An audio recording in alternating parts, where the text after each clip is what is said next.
Meanwhile, the rise in inflation is bad news for people's wallets, but it may just be what Jim Chalmers, the Treasurer, was looking for. As inflation pushes individuals into higher tax brackets, we of course call this bracket creep, Chalmers' budget will receive higher revenue from personal income tax this financial year.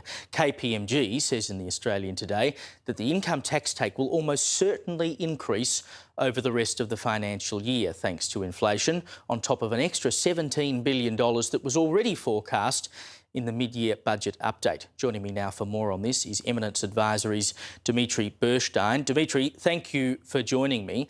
We've been having this discussion for quite some time now about whether or not you do something about bracket creep. We had some changes in the stage 2 and 3 tax cuts, but of course this government watered that down. It seems they are very happy to let this bracket creep go on and make us pay more tax without giving us anything back. Well, firstly, thank you for having me on your show, Caleb. You're absolutely right. Inflation is the most insidious tax of all. It's the tax you pay for bad government. It's taxation without legislation. It's not only on income tax. Just remember, it also hits GST, capital gains tax, fringe benefits tax, stamp duty, payroll tax. It's across the board.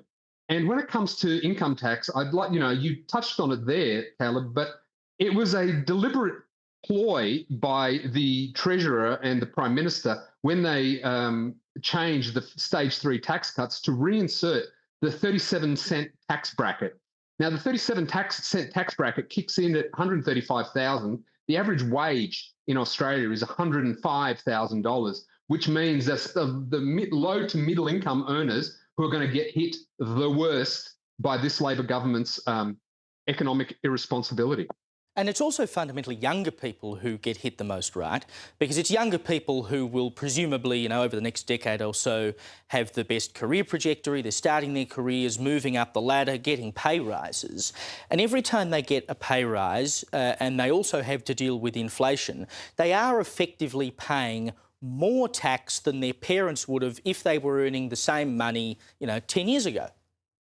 Absolutely. Average tax rates have been going up historically, and it's a trick that all governments use. They give back a little bit of the bracket creep and pretend it's a tax cut. It's not.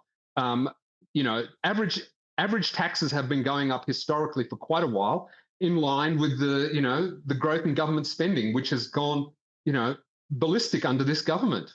It is just an absolute scam as far as I'm concerned. Now, Labor's Environment Action Network, they've launched a grassroots campaign to overhaul the mining fuel tax credits, which would cost BHP and Rio Tinto and Fortescue, the big miners, of course, billions of dollars.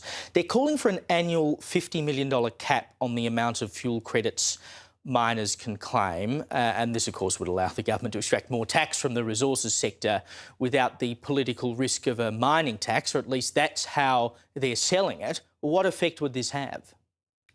Well, of course, it's a tax is a tax is a tax. It takes money out of the hands of businesses and consumer and puts it into the government to spend more. But let's just go back a step.